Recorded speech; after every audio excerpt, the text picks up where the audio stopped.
root of, di ba? Tapos eto, cube root of 8, magiging 2 minus 1. So, indeterminate siya pag dinirect sub mo. So, pwede kang L'Hopital's rule. Pwede yun. Alam mo na L'Hopital's rule. Pwede mo lang derivative nito. Ano bang derivative ng cube root of 8? Patay ka, boy. Pag di mo alam, aralin mo to. Derivatives ng radicals. Paano di pa kami sa derivative. Mag-advance ka na para hindi ka na mahirapan. Sabihin mo kay ma'am mo, sir mo, nag-advance na ako, hindi na ako magagawa ng shortcut nang gagawin ko, shortcut. Kaya mag-shortcut ka na. Ba't magagalit? Ay, mas maganda nga yun, nag-advance ka eh. Oo, hindi ako magagalit nun eh, nag-advance ka eh. Ako pa tuturuan mo. Wait lang, nakasin na ba ako? Ay, hindi pa ako nakasin ka engineer.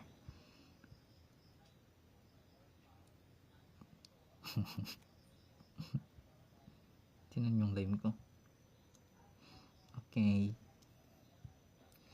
Yan. Kailangan daw complete formula. Ginawa mo. Grabe naman yan.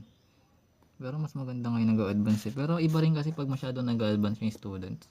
Like, kasi sa akin, based sa case ko, pag masyado matalino yung yung tinuturuan, naubusan ako ng ituturo sa mga tutor. Pag nag-tutor ako.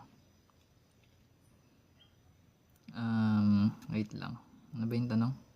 Pero guys, kung ito, sige, i-ano yun muna habang ano ba itong gagawin dito sa sinabi niya? Anong gagawin dito? To solve? Ayaw mo talaga siya paano po yan i-factor like conjugate? Ewan. Joke. Di ba ang conjugate kailangan opposite sign? Ito na nga yung shortcut dun eh. Basta may calcio ka, ganito ka na lang. Ito yung pinakamadali. Ito pinaka-safe. Left hand side tsaka right hand side. Ito talaga pinaka-safe. Pero kung factorable, ito yung pinakamadali. Ito matrabaho kasi ito eh. Madami kang i-input sa calculator.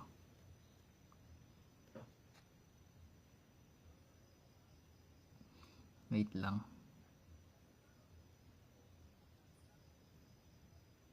Nandiyan pa ba ito? Okay na ba ito? Ito na tayo. Sino nakakaalam na ito guys? Paano yung gagawin?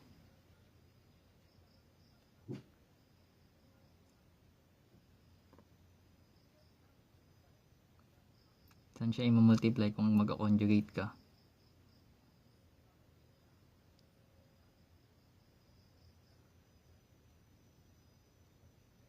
Kasi dati alam mo yung conjugate sa rationalizing magkaiba yun eh. Pero pwede mo siya i-left hand side tsaka right hand side. Then, kung parehas nga yung sagot, edi makuha mo yung sagot. So, saan mo siya i-conjugate? Saan mo siya i-multiply? Diba sabi natin kanina? Ano yun? PEMDAS? Ay, gagsi. Ay, wait lang L'Hopital's rule natin muna. Para ma-check natin kung tama. Anyways, pag dinirect sub natin kasi siya, 0/0 siya. So, pwede tayong gumamit ng L'Hopital's rule. Sabi natin. So, sabi natin, kunin lang natin yung first derivative ng numerator natin. So, kung meron tayong cube root of x. So, pag nire-write natin ito, magkakaroon tayo ng x raised to 1/3. Then, power rule na lang siya. Ito magiging 1/3. Then, x. Then, raised to negative 2/3. Bakit? Kasi yung 1/3 minus 1, magiging negative 2/3 yun. Kasi binabawasan natin yung exponent kapag nag-differentiate. Kapag power rule. So ngayon, dahil negative yung exponent natin, edi pwede natin ito ibaba. So magkakaroon tayo ng 1/3. Then magiging positive yung exponent natin na 2/3. Then pwede mo ito ibalik ulit sa radicals. So ito magiging 1/3. Then cube root ng x squared. Bakit cube root? Kasi yung denominator mo sa fraction is 3. Then may numerator ka pa na 2. Tapos ito yung 2 niya. exponent. So ito may ano natin, derivative ng numerator. And kung meron tayong over 1 doon, di ganun pa rin yung kakalabasan kasi derivative ng x is 1 eh. So kung i-over 1 mo ito pa rin siya. Ngayon pag pinlag natin yung 8 dito, so magkakaroon tayo ng 1 over 3. Then cube root ng 8 squared, di ba? So 8 na naka-squared, 64 yun. At cube root nun is 4. So magkakaroon tayo ng 1 over 3. Tapos magkakaroon tayo ng times 4. Diba ang 8 squared is 64? 8 times 8 is 64. Tapos ang cube root ng 64 is 4. Kasi 4 times 4 times 4 is 64.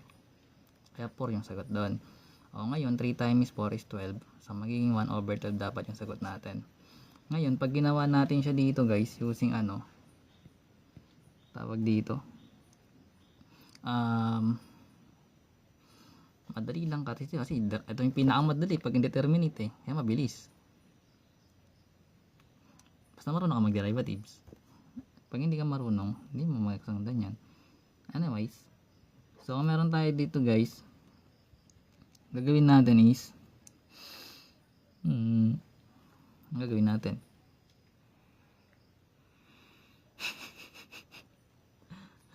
factoring sa denominator. Ito si engineer turuan mga kami pa-factoring yung denominator. Difference of 2 cubes sa baba. So ano ba yung difference of 2 cubes? Ang difference of 2 cubes, maglet tayo ng A na kasi kailangan may ano tawag dito, may ma-eliminate. So ano ba yung difference of 2 cubes?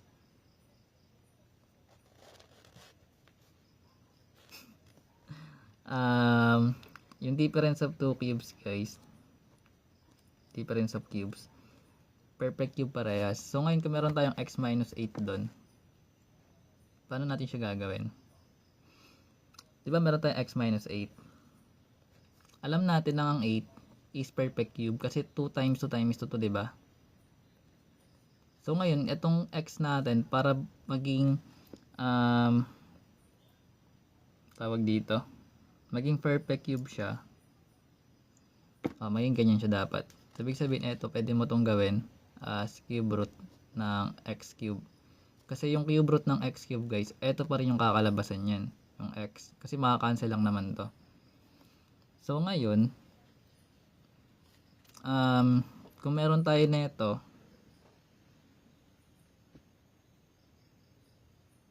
anong sunod na gagawin? Ang difference of 2 cubes guys is may format siya na x minus, let's say, a. Pwede a. So naka-cube siya, diba? Parehas. Kung meron kang x cube minus a cube, yung format niya is x minus a. At wala ab na lang ginawa ko. Pero okay lang, parehas lang naman yan eh. Tapos squared mo lang yung x. Then kapag minus, ito puro plus. Multiply mo yung dalawa, ax. Then squared mo yung b mo, a squared. Ganon siya ginagawa. Pero kung nalito ka, siguro ab dapat yung ginawa natin. Pero ganun, pares lang naman yun. Pag minus to, then puro plus yun sa gilid. Wala, sinagutan na. Wala na, GG na. So ngayon, meron tayo dito guys na x minus 8, diba? Diba ya? So diba pwede natin ito gawin as cube root ng x cube minus 8. Then ngayon pag kinube root kasi natin to guys, parehas, kumbaga eto magiging x, tas eto pag kinube root mo magiging 2. So ibig sabihin,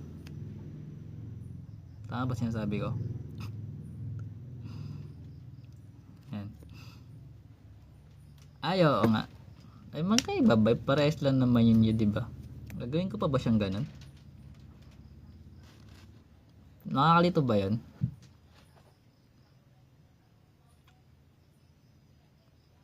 Pero ganito siya kakalabasan. Kasi makakancel lang naman kasi yung tray nun guys. Pag kinubrot mo siya parehas. So sabihin natin, nakakibrot sila. Eh, ganun pa rin yun eh. Pero yun. Anyways, bayaan mo siya. Kung umayos na siya. Ka-content ko naman to eh. Anyways, lagay natin dito. So yung x natin, magkaroon tayo ng x minus.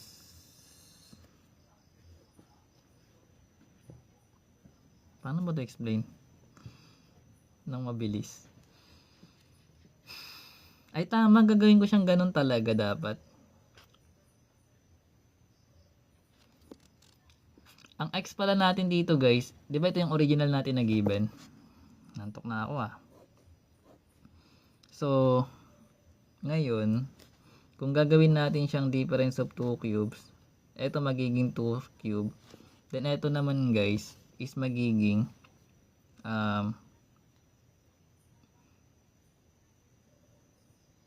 ayan, cube root ng x na naka-cube. Tama nga yung sinabi ni Engineer. Bali ganito siyang kakalabasan. So ngayon, yung x natin doon is cube root ng x dapat. Tapos, yung kabila, 2. Kasi ito yung lalagay natin doon guys.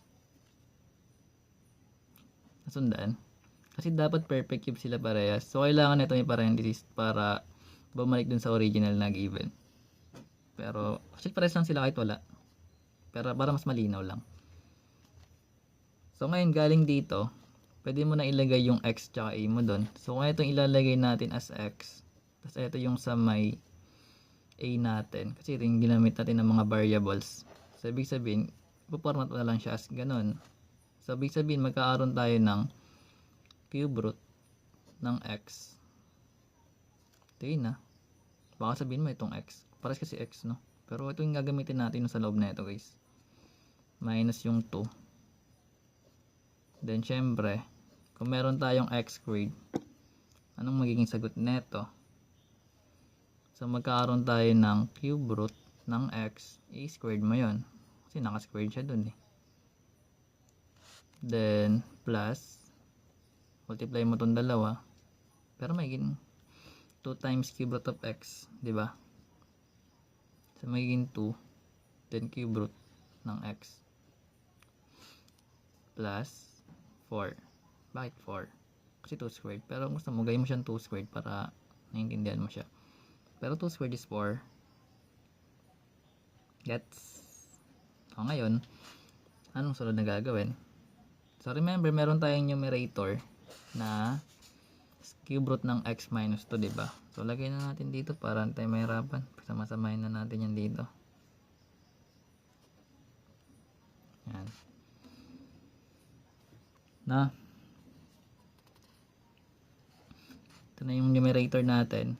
Tapos ito yung denominator. Pero guys, sabi natin, cancel. Alin maka-cancel? Yung cube root ng x minus 2 natin maka-cancel to guys. Kasi naka-factor out siya, diba? Ito maka-cancel. Kasi similar ng terms. So, ibig sabihin, matitira dito is 1 over yung natirang factored form. Yung cube root ng x na naka-squared plus yung 2 cube root ng x plus 4. Then, tsaka may ipa-plug yung limit mo na x approaches to 8. So, ibig sabihin, magkakaroon tayo ng 1. Then, ito, magiging cube root ng 8 squared plus 2. Then, cube root ng 8 plus 4. So, ito magiging 1 all over. Cube root ng 8 is 2. 2 squared is 4 plus cube root ng 8 is 2 times 2 magiging 4 din plus 4 sa magiging 1 over 12. Which is ito pa rin siya. Ting.